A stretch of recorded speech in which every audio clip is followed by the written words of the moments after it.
Start the. I'll bring up the Zoom on my computer too, so. Oh, wait, I just got, Joan, you can't hear us? Liz, can you hear? I've heard Kristen. I can hear. Okay, so I can everybody hear else can hear. Joan, maybe, let me see if I can, maybe talk to her in the chat, just maybe her volume's down. Okay.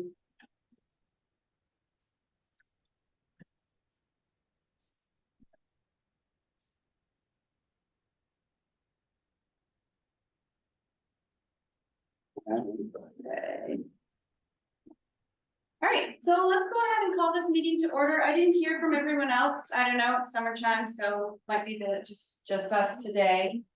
Call the meeting to order at 3:04. We did not have a meeting in July, so the minutes that we have are from June. Hopefully everybody received those. Did I just pick up on your person? Recording in progress. Oh. Patrick. Oh, they're gonna mess things up. What am I gonna do? Is that better? Yeah, the feedback stopped. Okay, So I'll just have it on mute. okay. Yeah, Okay. that's good. So people But you're can- also up there on our Oh, owl. and people can hear me here. Yeah, Okay. yeah, so the meeting, Oh my if you goodness, there speak, you are. it Yeah. pulls you up. Anne, why don't you say something? Watch that. Patrick, watch the screen. Anne, say hello. Hello. Hi, Patrick. Oh, Did you see what it added a third? Oh, that's pretty neat. That Isn't that is cool. amazing? Yeah, It's I like yeah. that. It's voice activated, so whoever's speaking it, the eyes will spin and give you a, That's marvelous. yeah, it's very cool. And it's here too, so either, Patrick, it's here too, so whichever, This is, yeah, either one. Okay, so I have a motion to approve the minutes of June 20th. Thank you, Kristen. Do I have a second? Second. Thank you, Robin. Were there any comments or corrections? Feels like forever ago. Okay. All right, all in favor? Aye. Okay, all in favor. Thank you. I'm just gonna go through a few sort of quick updates for my report, and then we'll get on to our new business. And I actually want to share my screen because sometimes I feel like that's easier to see stuff. So can everybody see this Excel spreadsheet? Can you see it at home, Kristen? Yes. Okay, awesome. So this is just a spreadsheet I keep to keep track of the home sales, and I do this because I send a welcome letter to everybody who moves into town. And I just sort of wanted to give you all a little update on that, which I do every month. But if we go down here to July, we'll see that we had 3 home sales, which is really slow for July. And we'll talk a little bit later in the old business because I got some information from Pels on what's happening with our average sales price. But I think it's interesting to look at the total home sales here. 2020, we had 136. 2021, we had 93. 2022, we had 74. We're halfway through the year and we have 24. So we're on track for around 50. So we're seeing quite a significant drop in home sales. And the average price, that scarcity is causing the average sales price to go up, which we know has been a large challenge. We'll talk about that more later. But I did also want to let you know that we also track the subscriptions to the selectmen's email, because with the welcome letter that I send, I invite everyone to sign up for the selectmen's email and the Explorer, just to make sure everyone's connected. But this year in the June tax bills, we sent out a request. Show this to you guys, a request for people to send in their emails, which we hadn't done in a couple of years. And so far I've gotten 53 back, 40 of which were new emails and 13 which were duplicates. So some people, I guess, were just confused. But on that mailing, I also explained to them how to sign up for the weekly e-news so that people could do it on their own and didn't have to mail this back, just to cover that. And if you'll see right here, we have 1,337 people receiving that email, which is up from 1,282 or around 50 from, well, let's see, that was February was the last time I last reported that. So it's slowly and steadily climbing. And that's sort of our goal, to make sure that we're reaching out to everyone and that they're connected and know what's happening. So I just wanted to share that information. Does anyone have questions about that? No? Okay. Awesome. The newsletter is in production right now.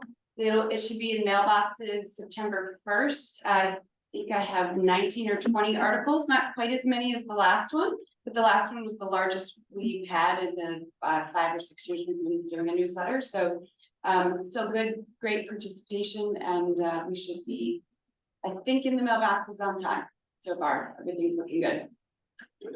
The parking signs, just to remind you all, I used some of my end of year budget money in June at the end of the year to order some municipal parking signs for the depot and the Titus block, as well as 2 pedestrian caution signs for actually 4 of them I ordered, 2 for New Preston and 2 for the depot. And they are here, they are at the highway department, and hoping to get those installed and out shortly.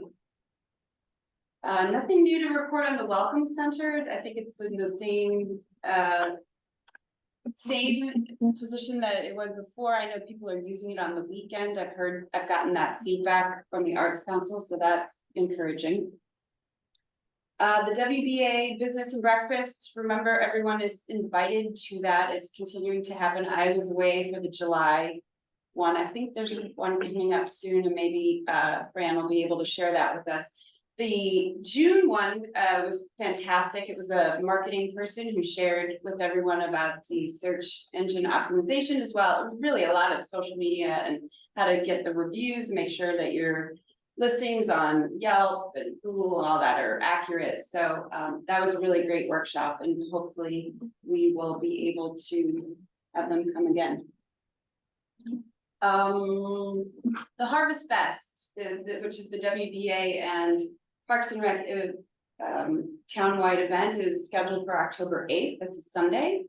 The EDC usually has a table there where we're collecting emails. If we choose to do that again, which I think is a great idea, I will need some help with that. I have a family wedding that weekend. I will be out of town. I will be getting into town as it's happening, so I should probably be able to be there for cleanup. But if people could help man the table to collect emails and share the newsletter and just remind people of what we do in town. So please mark your calendars for that. Let's see, that's October. So we'll have a meeting in September. So in September, people can let me know if they'll be able to work that table. The Arts Council is continuing to meet and is very energetic and excited. It's great. They ran a logo contest and just chose the winners last week. So there'll be an announcement soon. They got some excellent submissions. So that was really fun. They are working on the photo, talking about the photo show that we've been, from the contest, the results of the photo contest that we've been running for a year, Washington Through the Seasons, working on getting some promotional material for that together, timing for the opening, and coordination of all of that. So I'll keep you posted. The marketing for that should be going out shortly. So I'll keep you posted on that. The last two other things. The grant for the connectivity grant for the sidewalks in the Titus area was due in July. We got that in. It is it was an up to $800,000 grant. So from the Department of Transportation, I'm not sure when we will be hearing about that. I will obviously let you know one way or the other. Let's just keep our fingers crossed on that, but we got some great letters of support and, we're hopeful that the Department of Transportation will help with that sidewalk project. The last thing I wanted to share is I just got a press release. I need to get this information over to Explore, but we have a new business, Eckert Fine Art and Gallery and Consulting, which is going into 10 Titus Road in Washington Depot. I'm pretty sure it's the space where Bird and the Bee was. It is. Yeah, so that's exciting, and they are having a grand opening Saturday, October 7th, so the Saturday before the Harvest Fest, so on that big weekend. So that's exciting, and we'll share that in the selectmen's email, sort of a welcome to town to a new business. And I'll make sure they get their grand opening on the calendar, so watch for new information there. Kind of a quick rundown. Does anyone have any questions about any of the information? Are they still planning to do the block party the weekend of Labor Day? Thank you. Yeah, no, they tried to find a date for the reschedule, and it was getting so close to the Harvest Fest. I think everybody just decided to, to move on. It's an opening of summer events, and we're well into the summer. For those of you who have, I'm hoping you all have been able to participate in some of the amazing events we've had. It's been extremely busy here in Washington, events every weekend. As I look at our postcard that we sent out, we're getting down to the end here. Judy Black concert, August 19th, and the Washington Friends of Music concerts have started.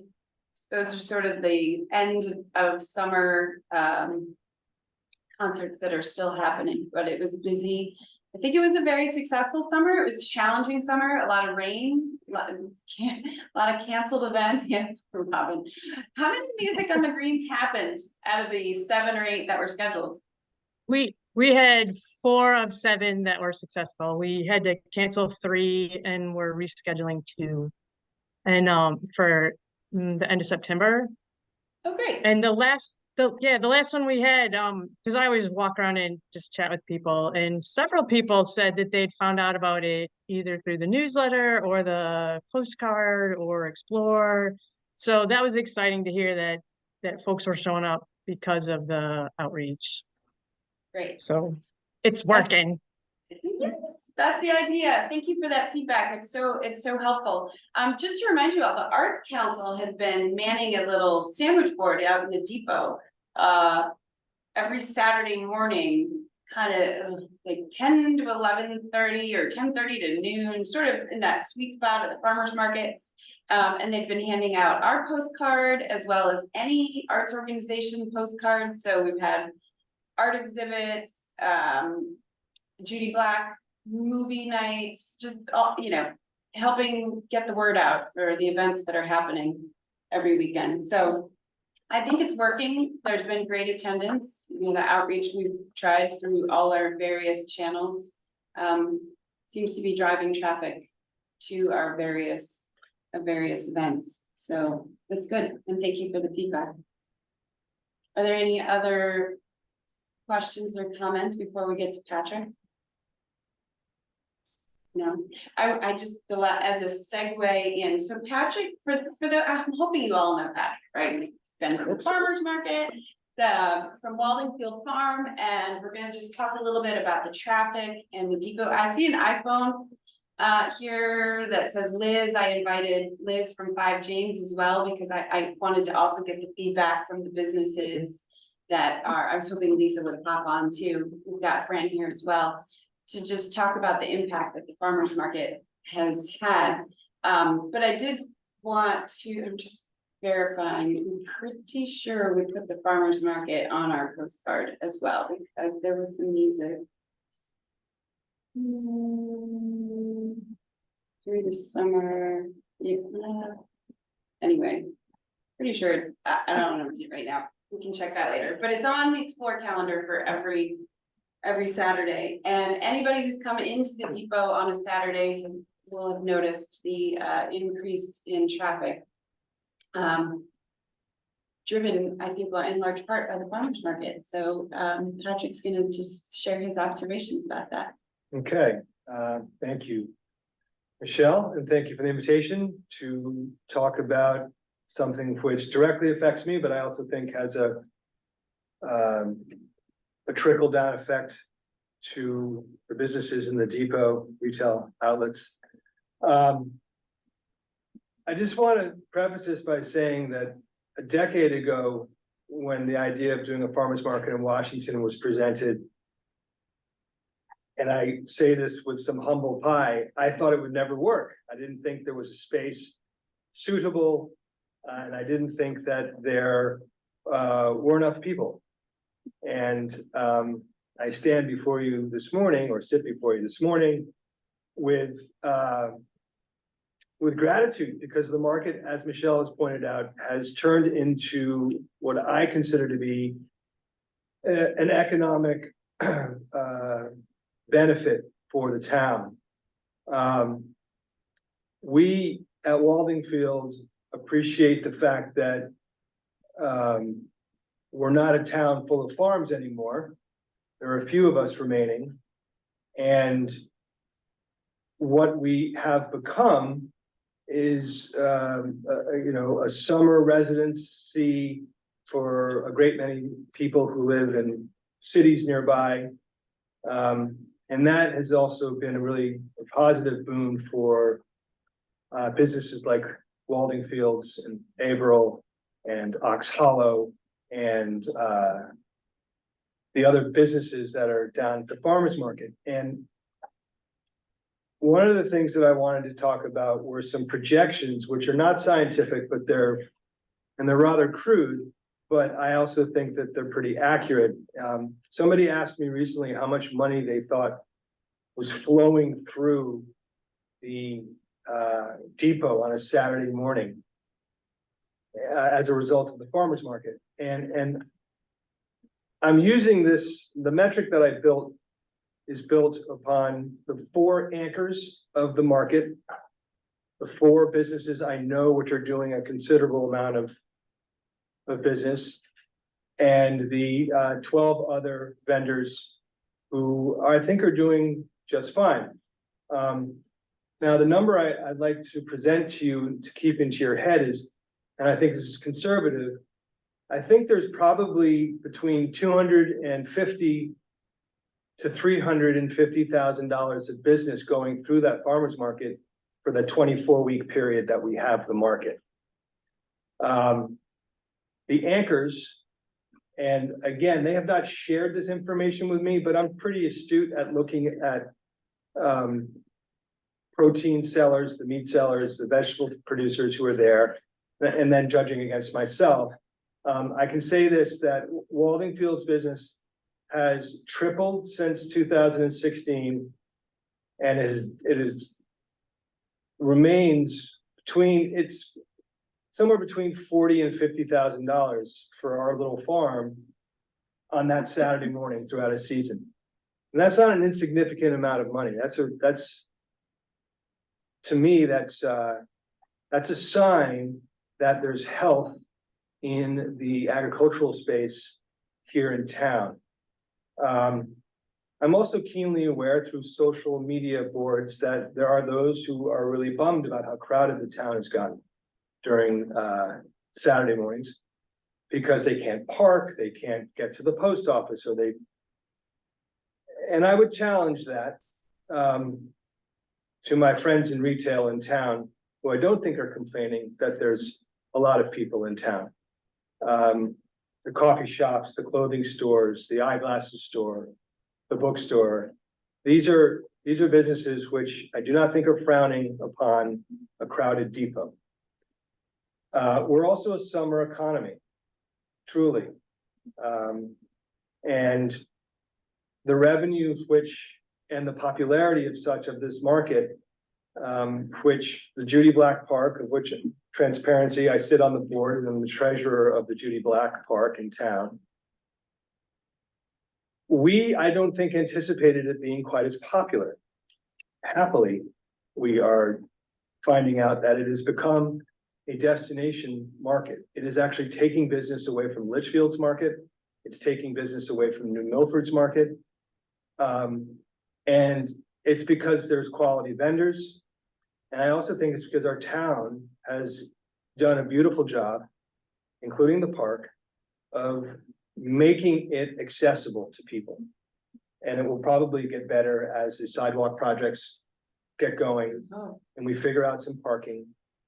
These are things which we farmers don't worry ourselves with, but the people of the town are and working hard diligently to figure this out. But I would like to suggest that the farmers market not only has become a vital part of the depot economy, but that it's had a beneficial effect on the other businesses in town.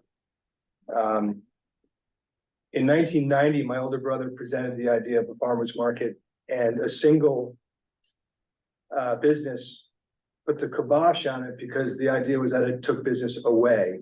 But we know that that is not the case. It brings business into town. I can say with some authority that the real estate business in Washington, which we've all seen flourish, particularly during COVID, the agents have been promoting that market. And last week and last 2 weeks where I actually happened to work in the market, I noticed an overwhelming amount of renters showing up to the town, spending their money in town at the depot. Some are renters who are here for a month or two, and that's really great. So I applaud the real estate brokers and agents in town who have been actively promoting it. I applaud the Economic Development Council and my colleague Michelle, who also sits on the board with me at the Judy Black Park, for making the market something which not only shows off the town's strengths, but also is a place that a business like mine or Susan Abrils understand that it's worth us going there. The majority of my markets are in cities where you have much more traffic. And the reason I would have said 10 years ago that this market wasn't going to be a strong one is because there just wasn't enough foot traffic. Well, that is happily proving to be not the case. I do want to impress upon people that markets can become a flavor of the month or a flavor of a few years, and then people move on to another. But my data from the last 5 years of my record keeping and the 9 years that we've been attending the farmers market here see nothing but hockey stick like growth. And that is, well, that's very hopeful for someone like myself and the other businesses that are there. I would be curious to know if businesses would share their real economic data. I know Waldingfield, my farm, is certainly willing to share our sales data to kind of back up my idea that it's between $250,000 and $350,000 of businesses coming through that market. Not everyone is probably kosher with that concept, but it would give the town an idea of where, I mean, does the clothing store see an uptick? Does the pantry see an uptick? Does Marty see an uptick? Do Fran and the over at Hickory Stick, do they see an uptick? Or is it kind of neutral? But I'm also aware that the crowdedness is an issue, and the park and the town and the townspeople need to figure out that answer. But it's not much more for me to say other than I think it's beyond any of the founders, whether it be Justin Moore and John Millington and a few others who had the idea of starting a market. I think they'd be very surprised by how successful it's been. And if anybody has any questions, I'm happy to answer anything if I can. But I just thought it was important the town realize how economically it's proving to be a real boon for us farmers. So thank So, you for I listening. have a couple questions, but I'm hoping Fran or Liz, will you guys share a little bit about your, like, what you're seeing in the depot on farmers market day?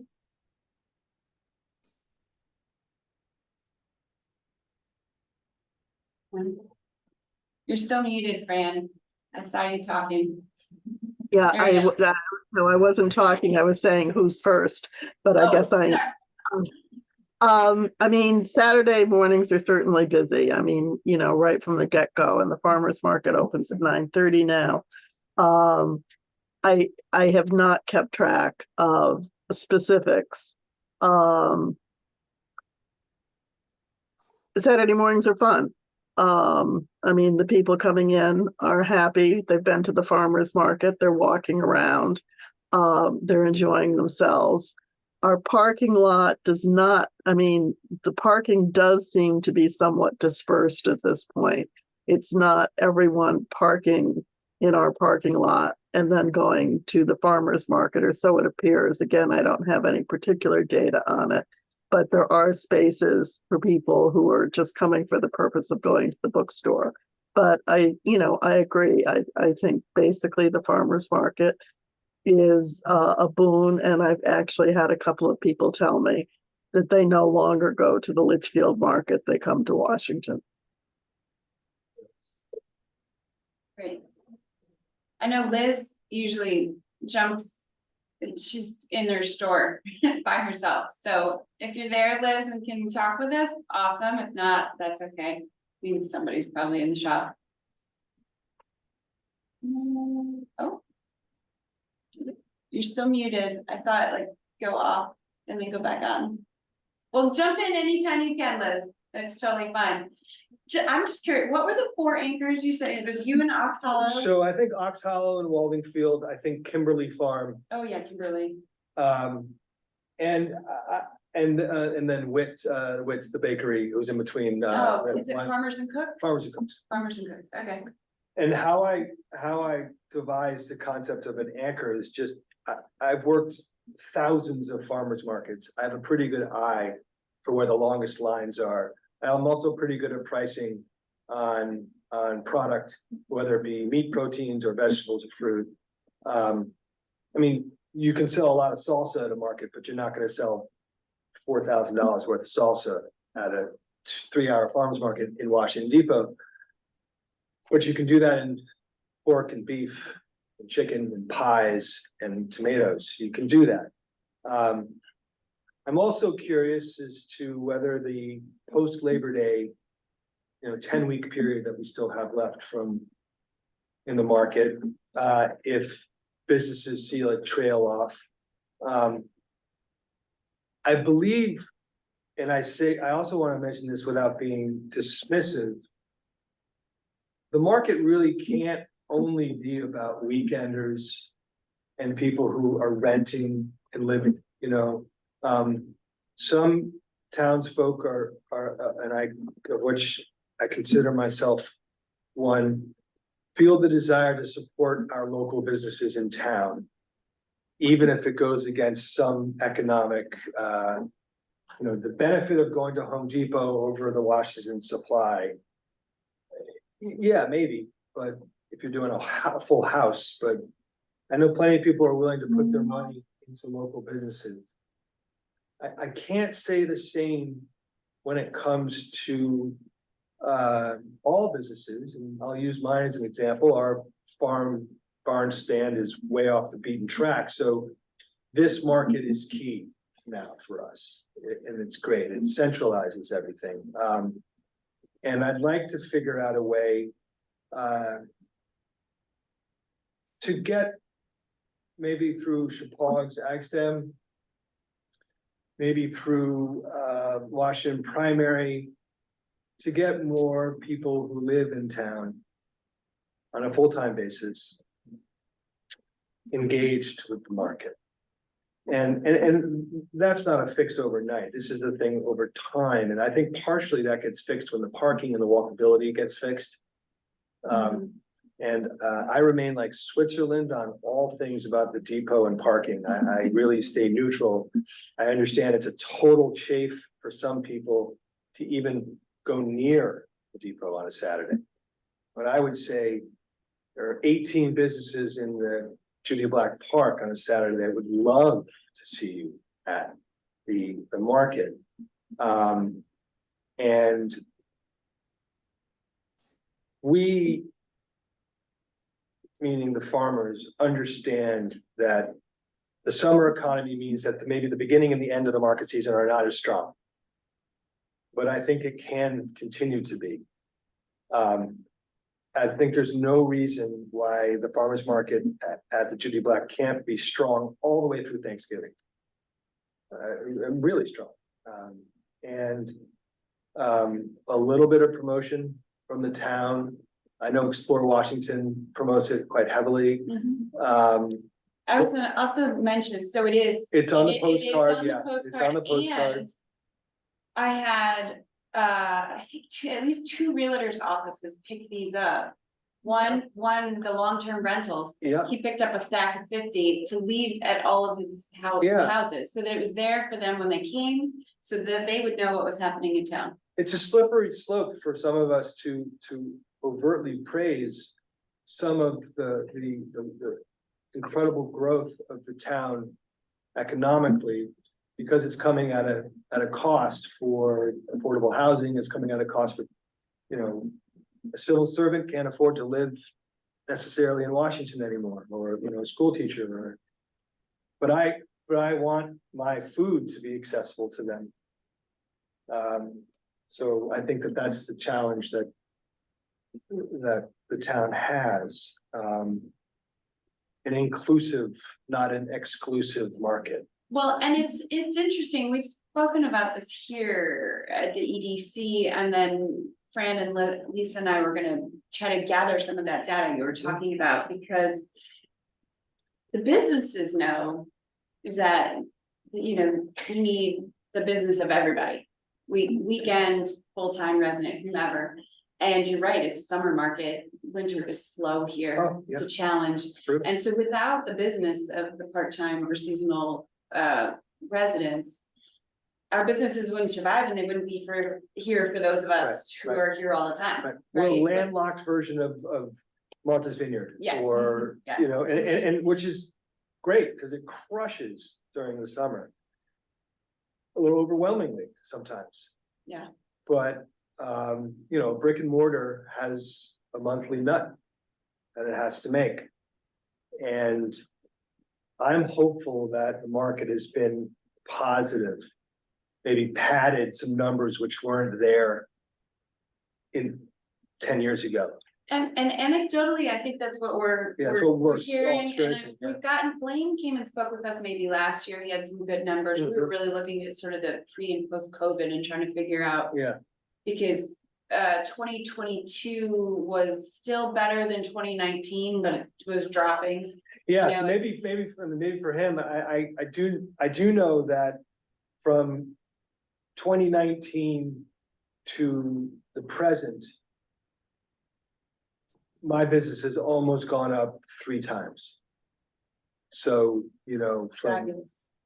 from kind of a $800 average a Saturday to a $2,800 average a Saturday, Which is which is fantastic. great. That's what I want. And I think, you know, what I feel that would be useful to the EDC, you know, I understand if vendors are really keen on sharing, Just ballparks. the numbers, Just give us a ballpark. but foot traffic, I wanna know how many people are coming through. Yeah, so I It's mean, not as important to me how much they purchase as how many people came and purchased something. that's a good point. Because now they're here in the depot and getting a coffee or shop, you know, doing other shopping. And we've spoken about this, the Square system that I use.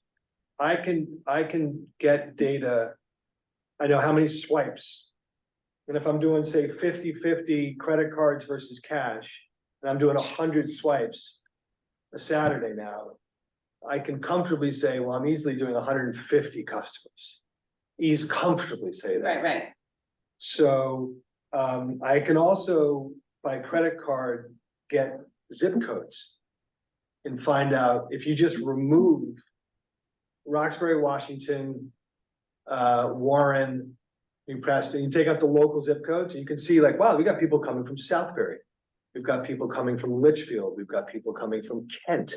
Like, That's and a you know, I sign. think Warren or Roxbury, like, you know, they could go to Litchfield, they could go to They Milford, could, right? and That- Fran I had think- mentioned that people have actually said, part of what makes our market a success right now is that it has high quality vendors in the 4 major food groups. It's got great grains, it's got terrific meat proteins, fish, when the fish guys are there, are pretty solid, and the fruit and veg is very strong. Yeah, We've got beautiful flowers, we've got terrific specialty items, granolas and salad dressings and salsas. And it also has destination farms, it has Avon. Yeah, they don't set up a huge stall, but there are a lot of people who come here to the market in the fall who are on their way to go to Avon's, so apple pick. right, But this has become a stop. yeah. Um, They're there all year though with their donuts. Oh, they right? are, no, but I'm just saying like in terms of, but they're an anchor. There Yeah. are people who are gonna look up on Google. Apple orchard picking, oh, Litchfield County, I love it, oh, Washington, beautiful, April Farm, so they're gonna come there, oh, there's a market on Saturdays? And they Right. stop, that's that unique purchase buyer who you could say maybe is 10 to 20% of your fall purchasing. When your summer renters are no longer there, you've got your leaf peepers, you've got your Right. apple orchard pickers. These are things which then curry favor to the vendors, you know, they do well from that opportunistic purchaser who's strolling through town. And I know some people have mentioned in the past that why don't we move the farmer's market, say, to the pavilion parking lot? Well, nobody would see it. And that's Litchfield's problem. Litchfield, for some anachronistic reason, doesn't allow commerce on their green. And I just don't get it. You can't see the market, it's behind the middle school. A sign that they have Yeah, I've seen the sign, I never knew it where just it was. doesn't I didn't register. know they had one. Yeah, I've seen the sign out on the green's the and yet place to have the it. traffic yeah. there is just brutal. They just don't have it. And here we're right in the middle of town and people like, ooh, wait a minute, look at this, let's stop, what's Well, going and on I here? feel like that's one thing that the market has done. I think the addition of music is huge. Because people come to the depot that in the Yeah. morning, because people are there. Yeah, Kids can listen to music, Yeah. people get their coffee, they're maybe not doing their big shop, just a small shop. yeah, they could be doing But small, but they're it's, there. they're there, they're They're coming, there, and and- so it's created a critical mass for a town that is tiny, you know, for 3,500 Right. residents. It's That's right, and it's, remarkable. what are we, 7,500 in the summer? 5,000? 5,000, okay. Yeah, All right, well, because I think I have to double check the numbers, I think we have 2,400 housing units. Right, okay, And I don't know exactly how that count, I have to look into how accessory dwellings are counted. Yeah. And whether they're in that Well- number or not, well, but, I think certainly, in terms of tracking unique and regular customer bases, 2 things could happen. One, we just count the amount of cars who are parked behind the Y in the town hall, in that parking lot, which I don't think anybody used for Well, that's- years. they didn't, and that's what I have signs for. Right, It's right. driving me crazy, So and I've that's- told the arts council people on Saturday mornings to direct people back there. There is enough parking, There's plenty of people parking. are just not aware, because there's also a municipal lot in the back of Titus. Right. And if all the employees are back there. Right, Freeing up the center, yeah, and people are parking, using the lot back Right, here, behind town hall. There's enough, yeah, There I is. mean, I, even the circular drive, if, can be used. It- you know? yeah. Yeah, no, and And I some think that people if you think of the center of town, kind of like the 5 points in old New York City. That if people can use the Judy Black Park as a place, as a starting point to go in 4 different unique directions. By a well-constructed sidewalks. fingers crossed. We're hoping. I think that the town becomes a walkable place, That is the which is, goal. which is the goal. And, I do believe that, we may be reaching a critical, mass in terms of amount of people we can actually take. Yeah, I mean, if all of a sudden we had so many people next year, we'd have to, and it just, nothing was getting done, we'd have to figure out a way to Yeah. move it, but I think we're kind of, I'm waiting. I think that, and that's what the EDC, we do as EDC to look, to watch the numbers. Yeah. You know, we had this massive COVID boom. Yeah.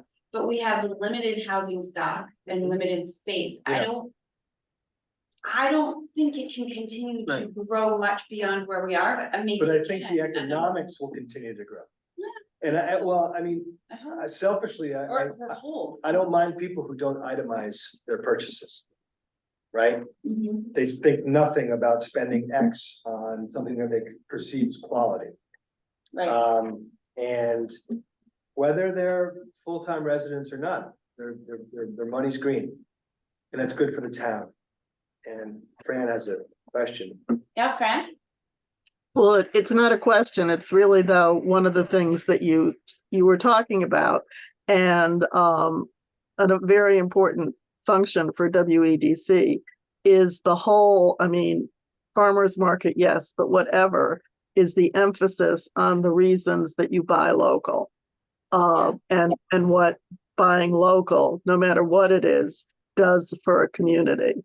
And how you take $100 bill and bring it into the community and the various directions it goes and who it quote unquote feeds and how it operates in the community in terms of the organizations and everything else. And the Business Association has used the tagline, think local first, for a long time. But I think it's important overall for both the farmers market and all the other businesses in town that there perhaps be a renewed emphasis on that message. And why, not just to state it, but why. Yeah, no, that's so great, Fran. I was just thinking about that when the Where's Waldo campaign was going on for the WBA, and I was thinking, it's been a while. We did a big. Well, that's not a WBA. That's not a WBA campaign. Yeah. That's a Hickory Stick campaign Oh, through it's the just public. like this thing? Because I remember the whole WBA did it at one point, but we did a bit of, I don't want to say big, but we did a shop local or buy local campaign during COVID. And we were really trying to get people to do that versus just go to Amazon. And then we really haven't since then. So I think that's a great idea to sort of refresh that, think of a new way to speak about that. Maybe that would be a good idea for us to work on this fall as we're going into the holiday season and then the slow season, right? It's it's big through the fall. Just you were talking about the leaf peepers. Last year we estimated around 3,000 people came through the Harvest Fest, which is crazy. But they hand out tickets to vote on the scarecrows, so it's a pretty accurate counting. So everybody gets one vote. They hand one at the door. WBA stands there and hands them out as people go. Fran, we have to remember to write the beginning number down. Please forget that. Remember, like, This is a very key thing that needs to happen this year. Liz, if you're there. we know how many are on a roll and then we forget where to leave, but there was a partial roll from last year. So it's an estimate, but it is a very, it's a real count. You can sink your teeth and start from there. Yeah. You really Yeah, can. and that's a lot of people for our town. So the leaf peeping definitely happens. Gilmore Girls is a fall show, like the Gilmore Girls leaf peepers are here, they come. So But Kent still gets the draw. no, they're in Maine this year, the fest. I was just talking to Liz about that. I know the fest moves around, Okay. but they keep coming. We've added a page to our website, the Explore website, that's Gilmore Girls specific, and a page to our print guide, Gilmore Girls specific.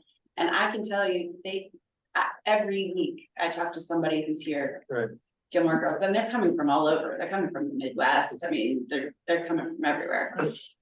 Liz has great stories about that, so Liz, if you're ever there, jump on. That made me think of something, thank you, Fran, that's a great idea, and maybe once we get through the Harvest Fest, we can think about, upping the buy local, we could also, let's do a newsletter article about that. We haven't done that in a while, EDC, a article about how your dollars move around when you shop local. Yeah, I mean, The importance of that. The last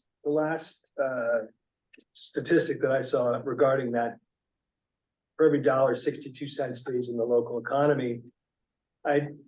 Depending on what your business is, I would say it'd be higher.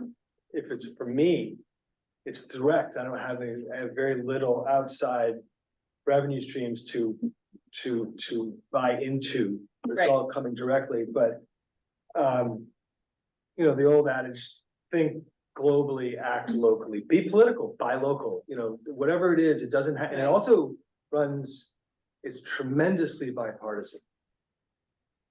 Which is great. Buying local is very bipartisan. Yeah. The gas guy and the bookstore and the coffee shop and the farmers and the supermarket, they could belong to every party known to man, but they all need a consumer, a passionate consumer to back them up. Well, it's interesting, we've also talked about this some in our sustainability committee, because thriving local economies is part of being a sustainable community. And it's sustainable not just in environmental reasons, shipping, driving far, all of that, but it's sustainable, it supports the people who live here. Right. Which They can actually sustain it. right, sustain. So I think there are some new angle, it's a new, just a new twist or Right. a new look on the buying local that will resonate with people, whether it's shipping and packaging that is just terrible, or driving, I think about it all the time. I'd much rather buy gas right here in the depot and spend a couple dollars extra than to drive all the way out of town. Yeah. To do that, right? Is it worth the 50 cents of my time and the whatever? So I think if you think about your time, you think about your carbon footprint, there's a lot of new ways to really think about the Yeah, benefits. and of focus on industries which, yes, they may exist in other places, but they still exist here. So let's keep them here. Right, I agree. And there are a lot of businesses that would have been in the depot in 1950 and 60 and 70, which are no longer here. Because the economy as a whole doesn't support their size, or maybe their product was too unique, it's been bundled up and brought into something else. The Supply was a seed company when it started for the 130 farmers we had in Washington in the turn of the last century. Yeah, But we're service oriented in town. Restaurants, coffee shops. We have, I'm hard pressed to find any town in America that has a bookstore as its anchor, which is great. You can't tell you how many times people are like, oh, Washington. Stick the Market and the Supply, Yeah, right? The big three, Right, right here in the depot. and the latter two, I would think. The IGA is surrounded by massive food companies that are nearby. Whether it's Big Y or Stop and Shop or ShopRite. There's a big difference between a 1,300 store behemoth and an independent IGA. Yeah, So. and we're so fortunate to have, right? And all of us have to have sharp pencils. We all have to be creative. We all have to be looking at other competitors in other regions to say, oh, that's a great idea. Let's incorporate that. What can I do better? What can I bring because the consumer today, let's go online. I'll just order it online, or, you have to do a little bit of soft shoe dancing for some consumers, and that's part of the retail game. Right. But at the end of the day, the people come to the Hickory Stick, they come to the pantry, they go to the Washington Supply and Outdoor Living store because they get something of a very high quality. And so that's really key, that we continue to deliver on that quality. Yeah. Kristen, were you trying to jump in there? I had a question. Yeah. I know that the Litchfield Farmers Market is year round. Patrick, do you Yeah, they have a few months off, but yeah. Longer, okay. Yeah. I didn't know that. do you know how successful they are once they go indoors? Does Oh, that, they Oh, are moved not. door? They go into the school. They Oh, go I didn't inside. realize that. They shut down for about 6 weeks, right before Christmas. They open up again in the middle of January and they're open for 2 months and they shut down for another month and a half. So they're open for about 9 months of the year, maybe 10 months of the year with a couple months off. Mhm. But they have the space, they have a school right there, so it's not a big shift. Right. they have enough product to go year round? Well, Like- most like of them are on farms. Most of the businesses there are on farms. What are they? Well, they make things. They make food products. They bake, I think March goes, and the people who took over Wild Carrot on 202, above Mount Tom. Okay. But yeah, I mean, I do markets all year round, for example. So you can do it. And would that help keep the economy in town if you had it open in the winter, longer, and maybe did it in the town hall lobby or auditorium and just promote it? Because it is an anchor, it does bring people to town. I just don't know, if that would help everybody. I don't know, I'm just throwing it out there. Yeah, winters are tough. Outside of large metropolitan areas, where foot traffic, when you're in a city of 8 million people, like New York, which we do for 10 months of the year, or New Haven, which is 80,000 people, which we do all year round, it's worth it. I think that at least half the vendors at the farmers market would say, I really need it. I make most of my money in 10 weeks, although it's a 24-week market. I make my entire nut in that short summer season. And it's not a rental economy in the summer, in the winter. And people just, To buy local, that's part of it too. oh, yeah, no, I mean, I think that, you might see an uptick in people from town. Yeah, it's interesting. I know that Judy Black has worked with local vendors in November to sell trees and wreaths. Yeah, so they've had Ox Hollow and they've had Clint Anderson do Christmas trees there. Yeah, And their economic data suggests that it just wasn't working. really? Yeah, Okay, Clint does well on 202. Yeah, right. There's more Right. traffic. I mean, I guess there's something to be said for the habit, Yeah. but yeah. Because I'm not saying it's a toot the agricultural horn, but the stars at a farmer's market are the farmers. And the farms that are there, not the farmer, but the farms. Yeah, Because people want fresh produce, and they want fresh meat, and they want fresh eggs, etc.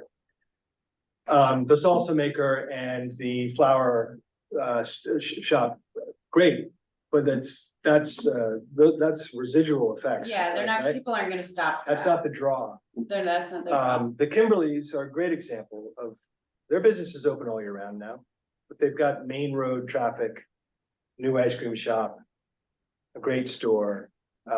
Ox Hollow, two of their storefronts are on very main roads, but I believe Mark and Stephanie shut down 202 Did they? I was. in December, January, February, March, April. I'm pretty sure. I think in 4 That's- months. Bantam Litchfield? That's the Bantam Litchfield, Yeah, right yeah. with the old Balsamos, across the street from Mount Tom. And then they have their, one in kind of Woodbury, Roxbury line, the 133, whatever that, what's the, that's Oh. across where the airstrip is. Yeah. It's Then- not 133, yeah, so guys. it's, one that- 234, yeah. So, I don't think, I think that right now we have a 6-month market, which is working very well. I would think that most people at the end of that November are ready to take the Good. winter off. Yeah. Um, Well, and that's another thing we've talked about here at the EDC, that staffing is such a challenge, and, you know, you gotta have quite a bit of foot traffic to justify having paying somebody to sit there. yeah, oh, Right. no doubt. Right, so if even like a Christmas tree wreath thing isn't working, you know, a farmer's market without any fresh produce, I don't know, it's worth thinking about. You know, I like the whole idea Yeah. with the shop And local, but we really can start earlier than we do. yeah, You Yeah, I can? mean, oh, yeah, absolutely. I mean, oops, Liz, I'm sorry, guys. I had It's okay. customers in. hey, that's what we're talking about. While we have you, if nobody's there, do you wanna Yeah. share your 2 cents about the farmer's market and traffic in the depot or whatever, foot traffic? I'm It's fan- talking. Yeah, it's fantastic. I mean, I've described it as a light switch with my business, and I completely, after, a number of years, I see the business just a huge uptick when the farmer's market opens. Um, and, yeah, for 3 hours, there's traffic in the depot, but when I park in the behind town hall, there's plenty of parking there. There are other parking places, but again, like you guys have been talking about, a lot of these people are maybe only here for a couple of weeks and don't even know about the other parking, right? Because they see something, they come by and it's just not on their radar to park someplace else. It's huge. Even obviously people are going for, like you said, the farmers, but having the music, having that atmosphere too, just adds to the whole ambiance of the whole thing and makes it even more engaging for people. Right. Yeah, Agreed. huge difference in my personal business when the farmers market is going. And when it does stop, then for my business, then I'm into holiday time. So, people are thinking about Christmas, so it's all good till then. And then, between January and when it gets warm here, that's the slow time. Yeah, It first is what it quarter is. is just, it's Right. just painful, but, right, Yes. but, yeah, but if we've got a great spring, summer, fall, you know, Yeah. it helps weather that, right? Feast and And famine. if that was moved to Very the much so. pavilion, I know my business would take a huge hit because so many people are just happen to be walking by and something catches their eye. Right, And I gotta think that, other businesses would feel that way too. yeah, I haven't heard more conversation about that, I don't really think. yeah, it's- that's been a while. Yeah, I don't think there- it's really on the table, but it's just, I think, important to really recognize the impact on the surrounding Mhm. businesses. And as we do our planning, whether it's sidewalks or parking or signage or whatever it is, we'll be mindful that we're trying to create an entire depot experience that accommodates everyone. And the idea with the improved sidewalks and the improved parking is it's really only a 2 to 3 block area. Anywhere else in the, any city space, you wouldn't move your car. Like there wouldn't be as much traffic if people would stop moving their car from one side to the other side. You just Right. park once and do what you need to do. So hopefully we'll get there, that's a long-term goal. That's a long plan, but that's where we're hoping to move. Thanks, Liz. I'm so glad you could jump on. Did you have any Yeah. questions? No, I mean, it's really such a boom. I see people coming in, whether they're going to the farmer's market and buying something there that they didn't know they needed, which happens, they didn't know Yeah. they weren't going for that specific thing and they're coming out with full hands and full bags. I see them going to other places too. They're stopping by, I think, Fran, they're getting a book, right? They're going in there, they're stopping by, picking up a short sleeve shirt, they're wandering around town. Yeah. I'm sure they're eating at Marty's. Oh, absolutely. And the Blaine pantry. has confirmed this. Blaine's on it with his numbers. I'll get an update from him just to check in. It's been a few months. But he can usually tell me instantly that he's up 3%, down 2%, his costs are up this, but his sales are down so I'll get an update. I feel like he's got a good sense of what's happening in the depot. You know, Right. good sense of the foot traffic, you know, the customers coming through. So we'll get an update from him. Can I ask one more Right. question? Sure, go ahead, Kristen. Patrick, have you seen a huge uptick in the number of people getting CSA shares since COVID? Our CSA season in 2020 went up 100 shares. Wait, out of what? Out of, That's- we kind of up to through 2019, we're kind of like 150 shares, which is a good size CSA. Our CSA in 2020 during COVID, we got 260, 265, something like That's that. That's Um, almost doubling. oh, yeah, which is big. And like, that's a lot of share members. That, it's back down to 175. Oh, it is. Yeah, Okay. yeah, but I mean, the COVID account, what more importantly, like, yes, our CSA number is down. But I always said if you retain 25 to 35% of the business boom that you got in 2020, for those of us who actually had positive 2020 financial experiences, that's what we've done. You know, we've added, 25% more CSAs to our normal size. Right. And now we're kind of, our new normal is like about 175.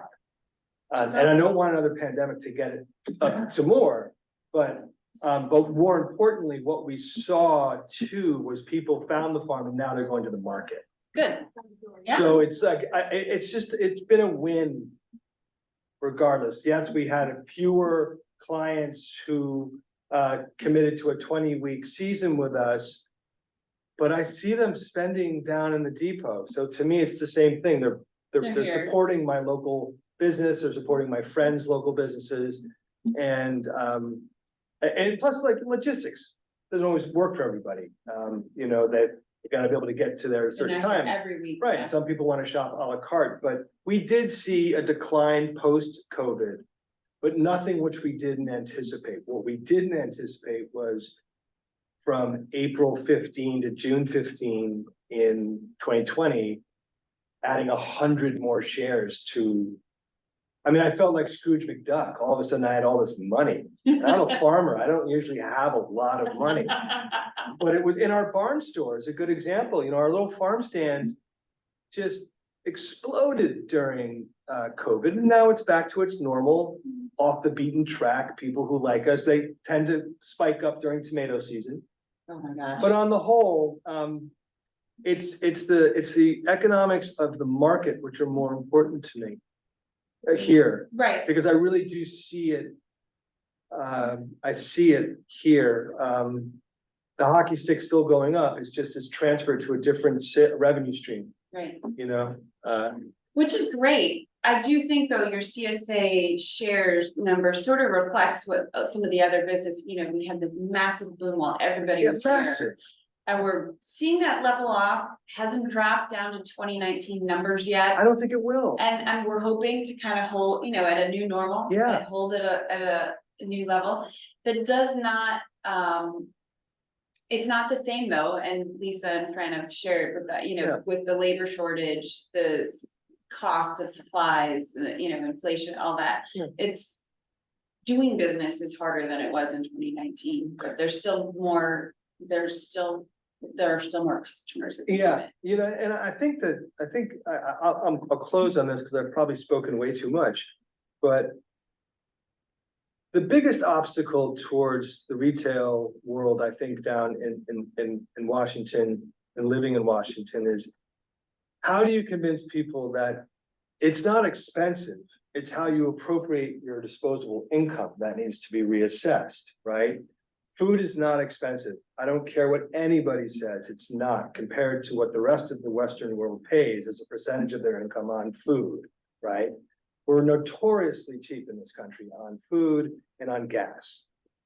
That aside, we experienced a boom in people who were purchasing properties for hugely inflated prices. So the value system got all out of whack. And that's what I think is now coming back down to kind of normal.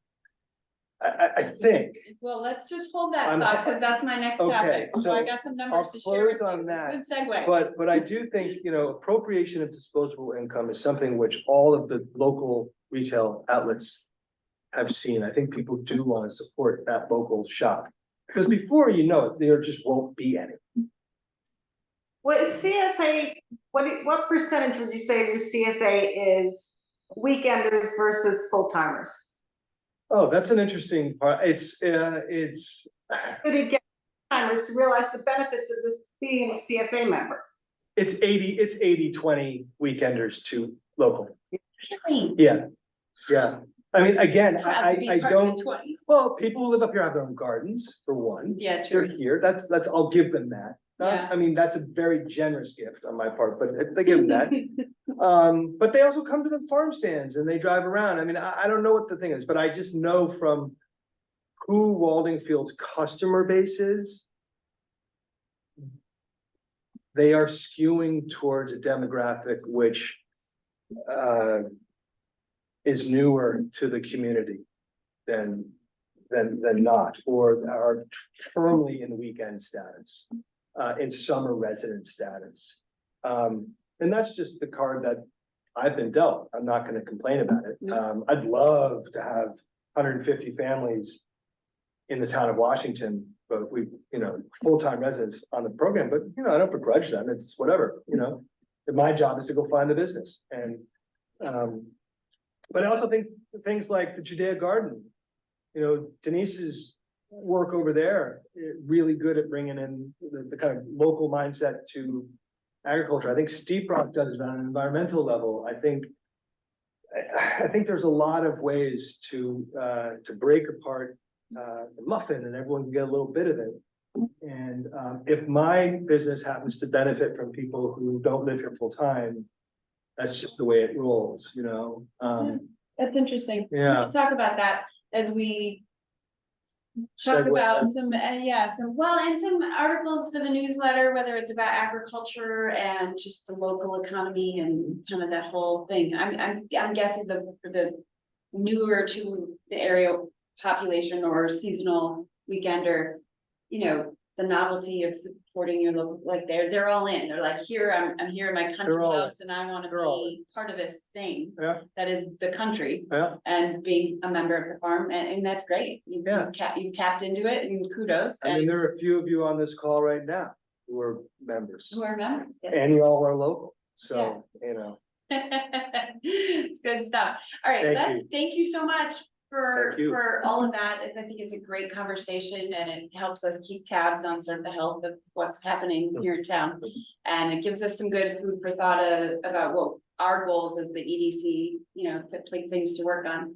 I want to just quick share something with you all.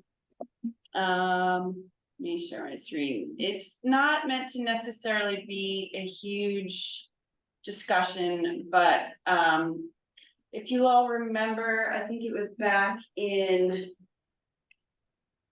let's see, these numbers are March. It must have been about April that Pels was here talking to us about housing. And he just happened to do July, was, end of the quarter. He was getting ready to do a sort of a financial look back. And he sent this to me and I thought that I would share it with you. It's the 12-month look at housing here in Washington. So we're looking at the current year average sales price of being a 1.9 million versus 1.2 the previous 12 months. So that number is continuing to increase. Median sales, again, huge increase. Wow. Yeah. And that list price going up dramatically as well. So those are some challenging numbers, and we keep talking here at Economic Development about housing and how it affects everything we do, whether it's finding employees, whether it's residents to volunteer in our emergency services or whatever, the housing issue affects everything we try to do and trying to be sustainable. So this is definitely something we need to keep an eye on. I keep waiting to see if this is gonna level out at some point. The prices keep going higher because there is less inventory. We look here, we have 36 pending listings and 49 new listings for the current 12-month, which is significantly lower than the previous 12 months. And if we think back to the data I shared about the home sales, it's significant, even the previous 12 was significantly lower than the previous 12. So that's a challenging trend. And we're gonna need to take a look at that and think about whether we have a role with this. I can report to you that the Housing Commission is working hard on trying to figure out how to build some affordable housing, but that is, affordable by state definition. We're talking about houses under 200,000 for people who make 80% of the area median income. That does not address all of that middle housing, which would be the condos, at Beebrook or over Quarry Ridge. Those would be considered middle housing. Small starter homes, anything under 500,000 would be really beneficial for families trying to move here. So to be continued, I just wanted to share that update with you since we were going into the, we just finished the first half of the year. Hey, Michelle, Yeah, do you happen to just roughly know like what the number of units were available like in 2018 and like how much now is it still hugely less or so here's what Pell shared with us about 4 or 5 months ago. This was 12 months looking in March. So just remember that it wasn't it was a weird time, but it's a previous 12 months. We have 2019. We could probably dip back to 2018, but you can see that there were many more listings, active listings back then. If you see this number of sales here for the 2021, things had been on the market for years here. So pre-COVID, we had a huge inventory. And people had been not putting their house on the market even though they wanted to, because nothing was moving, prices were pretty low. So that backlog of inventory got sold. Right here, you can see, there were only 32 active listings, but 113 sales. So this sort of backlog of inventory. So less stuff is going on the market. Things are being sold to sort of not even coming through the market. Private sales. Private sales. Because whether it's to children or a friend of the, right? It's challenged. It's a really challenging housing market right now. Yep, thanks. Sure. All right, before we get too late, I want to just check in. Fran, do you have anything, or Liz, since you're here, to share from the WBA that we haven't touched on that you would like to? Liz may have some information on the Harvest Festival that's more current than I have. Okay. Liz, are you still with us, or you got people in the store? Hi. Oh, you're here. How are you? Good. Do you have anything you want to Hold on share? half a second. The Harvest Festival is going to go on. We're going to be all set for that. It's on the Columbus Day weekend, that Sunday. October 8th. What's that? October 8th. Yes, October 8th. We're doing also, we're going to know exactly how many people come. So don't worry about that. I heard that before. We're going to have that set. We're gonna write the number down. Yeah, we're going to do a post or two, which people can purchase. And that's going to be something that we're really excited about. And Zeb Meyer is doing that. Do you guys know Zeb Meyer? Yeah. He went to Chippewa. I've got two of his paintings. Nice. Yeah, right. So that'll be, I Awesome. think, a great like local match for that. Excellent. But stay tuned. You'll start seeing more and more on social media and more about it. Excellent. If you have a graphic, I'm still holding a place to put something in for the newsletter. You just hold that a little bit longer, Michelle. I will I get gotta- it to you. Okay, The well, you first- go to like, we design always at the try end and- of the week, so I was gonna just use a graphic from last year and just put the date and time, it's still noon to 5, right? That's a good idea. That's a perfect Okay. idea. Yeah, I just, just to make sure it's in there. Perfect. Cool, All right, I gotta hop off, guys. Thank you. that's okay, thanks, Liz. Bye. Hey, Jim, are you available in there? Sure, Michelle. Yeah, everything with the selectmen is complete utopia. People around town are happy. It's just been it's wonderful, wonderful. No, it's been good. You know, we started the new fiscal year. So we've got a lot of exciting projects going on. Michelle, you're aware, we've been working with the engineers on the sidewalk and the tightest block. Road paving, things of that nature. I just think to Patrick's point, and I do take it serious when I've gotten those calls as well, that we're not quiet anymore. We're not it's the town is overrun, the town. And again, I give it a lot of thought.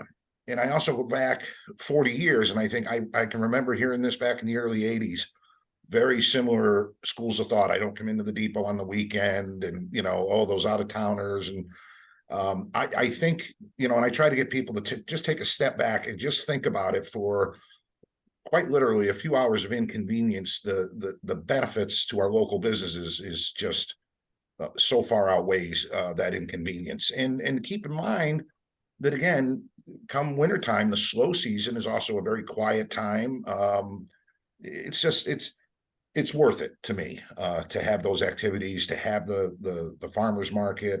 And I do know that it was a major concern when it first started, that it was going to detract from local businesses. And it's quite the opposite. People are benefiting from all the volume of traffic. So I think when we come up with a plan to make the depot area more pedestrian friendly, I think that's going to alleviate a lot of the perceived volume and bottlenecking. It's going to put people where they should be, put cars where they should be, so that it will be able to handle this kind of foot traffic. I agree, I hope, that's the goal. Thank you, Jim. Nothing else? I'm trying to think of what else has been recently. What are the big questions? Well, no, things up at the, like, for example, the transfer station, some of the environmental initiatives put in place, you really could have knocked me over with a feather if you told me that people were going to very willingly separate glass in their recycling. It's been a phenomenal response. The last poll on the glass container we did was almost 7 tons. Oh my God, that's fantastic. It's amazing. We had to add an additional textiles recycling bin.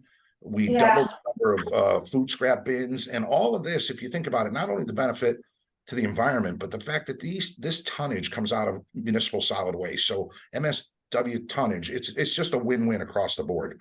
Absolutely, yeah. So Patrick was just asking for people who aren't aware. We're saving money. Yeah, the glass is going directly, it's being picked up for free because it's being used to make cement, right, Jim? Cement? Yep, among other things, yep.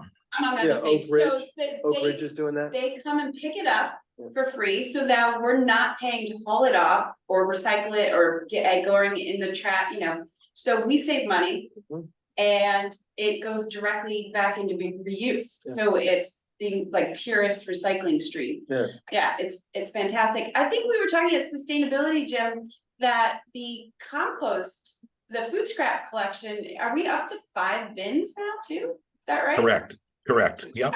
We started with 1 or 2, hoping that people might consider doing it, and we're up to 5. It's phenomenal. Yeah, And so we've decided to continue. We get money every year from the state for a recycling fund. So we've decided to continue certain initiatives, like, for example, providing households with bags for their scrap food. Anything that will make it easier to stay with these programs and increase these is just a win-win for the town and the environment, and it's really exciting. And again, the glass separation thing stunned me, but all across the board, people's willingness to participate in these initiatives has been phenomenal. Now, if we can just get them to slow down coming in and out of the transfer station. Oh, Anywhere, get them to slow down everywhere. Yeah. Transfer station, the depot, anywhere, yes. I know, that, we should have a campaign about that too, not just make it slow, like just Yeah. everybody, slow down. Yeah. Yeah, great, thank you. Anything else? That was it for me, Michelle. Thanks. Cool. All right, does anyone else have any comments, questions, things to share before we adjourn for the day?